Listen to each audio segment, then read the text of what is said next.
Hello there, everyone. I've never actually done live review like this before, so I really hope the production quality is at least tolerable. I'm mainly just using some Battlefront gameplay as background footage of this video, so that's good enough. I was actually debating whether to do this review, but I really felt like that my perspective would be very insightful and just interesting, so I decided to go ahead and make this video, and I hope you all like it. And I will say before I get started, this is a spoiler-filled review, so please watch the show before you watch this. And without further ado, let's get started. I have to say, I absolutely love the first two episodes of the show. I actually enjoyed the Inquisitors in live action much more than I thought I would.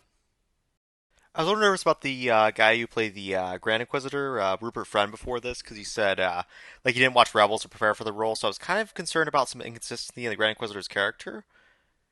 And I also wish they would have used CGI for like the top of his head or given him a prosthetic.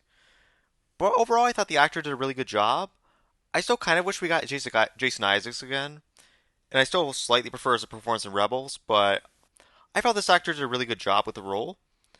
Also, I had to say, the inconsistency of his eyes. I did notice his eyes getting more and more red as the first two episodes went on, which I think is a really cool idea to make him look more like his Rebel self as he becomes more and more of like a Sith. Also, I have to say, I really like the new Inquisitor Reva, the third sister. I enjoyed really watching her drive to hunt down Obi-Wan, since he's like a major Jedi. And also, I noted kind of like her brutality compared to the other Inquisitors, who were more like trying to intimidate people. Like, for example, the Grand Inquisitor was spinning the lightsaber in front of the guy to like threaten him, where Reva actually like hurt the one Jedi with like her lightsaber, and he got away as a result of it. I kind of like her impulsivity. And it kind of shows she was like a youngling before the Purge, where like the Grand Inquisitor was a more experienced temple guard.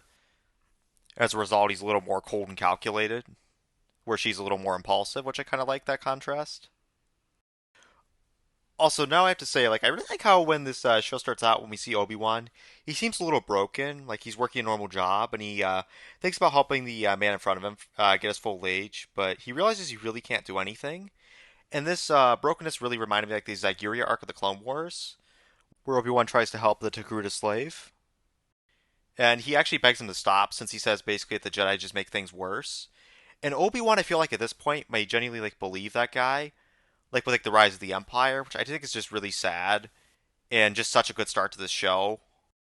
Also, again, this brokenness I feel like is really well shown with like Owen refusing the gifts he gave Luke, and him not being able to defend himself when Owen assaults him for effectively creating Darth Vader, and him like genuinely believing this. And also, I feel him refusing to help the Jedi again shows like him feeling too powerless to do anything good anymore. And when the Jedi think that Jedi is actually hung by the Inquisitors, I think that's definitely one of like the darkest moments Star Wars has had in a while, since Obi Wan could have potentially saved him, and it's just like a brutal death. And I like this darkness again because it really fits like the tone of like the Revenge of the Sith, where this is kind of like in the aftermath of that movie. Also, again, if Obi Wan just kind of feeling defeated, like when he first like rejects like Bail Organa's plea for help to save Leia as the only person capable of this, and he doesn't really believe this anymore. Again, like shows his brokenness really well. And I also think it was brilliant to have Bail ask Obi-Wan for help in person afterwards, though, and him finally agreeing. This emphasizes no matter how like broken Obi-Wan is, he still is one of the galaxy's greatest heroes. So he agrees to help Leia. And also, I really found a strong contrast between Bail and Owen in this episode, where Owen wants to push him away and does not want his help, while Bail feels that he needs him, along with the prior Jedi who acknowledge him as the great hero that he is. Where like he during this episode mostly believes like Owen's perspective, but at the end it seems like he's ready to be like the great hero once again. I love the scene where like he digs his lightsaber out of the ground, which kind of shows that he's ready to help the galaxy, like once again. Also, I have to say, I absolutely love seeing Alderaan in this episode. So I think it's the first time we've ever seen it like in live action, where it was like a surprise to be sure, but a welcome one. I have to say, I really thought Leia was like perfectly casted, with her acting very similar to how she does in the original films, with her being very straight, headstrong, and also not afraid to tell people off they're in the wrong, such as her cousin in this episode, which I thought was actually really well acted and really funny. Also, I found her hobby of naming like the stars just passing by to be very funny as well, since I did, well, I guess I still do point out interesting cars passing by if I'm ever on the road. If anybody's in the car with me, like I'll be like, oh, that's a Mark IV Golf R32, or like a Porsche 911 GT3, where that's just something kind of personal to me that I kind of relate to. And also, I have to say, I really loved seeing Jimmy Smits again as Bail Organa, since I think he's like an absolutely criminally underrated character. I kind of just like him since he's just a vital ally to the Jedi in the Dark Times and like an early leader of the Rebellion, where I feel like he's actually a very important character that doesn't really get the respect he deserves. And I think Jimmy Smits is a great actor as him. Like he does a really good job. All right, now getting back to Obi-Wan himself, I really loved his interaction with like the underworld and that one planet. Like him getting the space drugs for free this time just shows how far space drug dealers have come and getting customers hooked. Since the guy sold him tried to sell him death sticks in Attack of the Clones, where they just give him drugs for free now to get him hooked.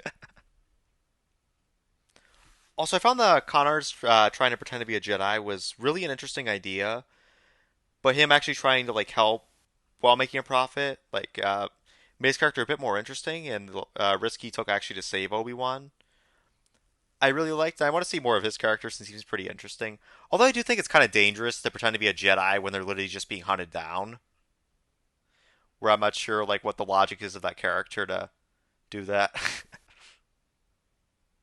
Also, as a Clone Wars fan, I was really sad to see like the clone begging because like it was just like nobody was like giving him any money. Whereas probably a lot of people were like resentful of him because of like the way the Clone War ended, where Obi-Wan is the only person who really like cares about him at all and gives him some money, which I just found really sad. Especially since like later, like his replacements, like the stormtroopers, like in the general vicinity, and it's kind of sad the Empire didn't like take care of him for like all he did, like for to win the war. Even though the Empire's the bad guys, of course, I just wish they would have treated the clones a little better. Also, I have to say, I loved Obi-Wan's taking care of the people who captured Leia and like defeating them and making his escape with her. I kind of see like him bleeding kind of reminded me of like Logan a little bit, where like he's not supposed to bleed as a Jedi, where like Logan wasn't supposed to be like beaten up like at the beginning of Logan when he's getting like his car wheels stolen. But like they both win the fight, but it kind of shows they are like grizzled veterans that are like past their primes, which I really like. That kind of like contrast again with like the dark times kind of in that movie as well. And I have to say, like I loved seeing Obi Wan and Leia interact in this episode, with like Leia not being the easiest for Obi Wan to handle, with her being somewhat suspicious of and not quite understanding what Obi Wan needs to like hide that he's a Jedi. Like I like that Leia is actually suspicious of him since he is hiding a lot, so it kind of makes sense she kind of just like fear him a little bit. But I really like that she does realize eventually that he's like okay and that she can trust him after he like saves her, which I think is really cool. That he's able to save her with the Force because that's probably the first time he's used the Force to save someone in like over a decade. Which I think him just saving somebody is like something he really needed. Also, I have to say I found all their like conversations to be pretty funny. And Obi Wan implying that Leia really reminded her of Padme was really sad, and telling her that she was dead really fit like the dark tone of the show for me. Which again like feels like consistent with like Revenge of the Sith, which I feel like is a real strength of this show. All right, now I'm just gonna talk about the end of the episode a little bit. Like I really like the scene at the end where Reva kind of almost tracks down Kenobi, and she knows he's there, where she taunts him a little bit, letting him know that Anakin is still alive. And I feel like Ewan just reacts to this dialogue like absolutely perfectly. I will say though, I am critical of a little bit at the end of this episode with the Grand Inquisitor and Reva's confrontation because Reva's about to like find Kenobi, and like the Grand Inquisitor kind of stops her. And I thought they were going to duel as a result of this, but Reva just ends up stabbing him.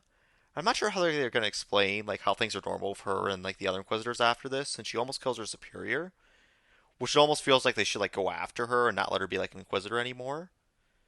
I think maybe a possible solution might be that maybe Vader will like beat her in a duel or something like that in the next episode, and then he'll share like her interest in fighting Kenobi and kind of like leave her alone after that. The only other thing to mention is I really like seeing Vader at the end in the Bacta chamber as Hayden Christensen again. And that's gonna do it for this video. I really hope you guys all enjoyed. Please consider liking and subscribing if you liked the video, and that's gonna be all. Take care, everyone, and goodbye.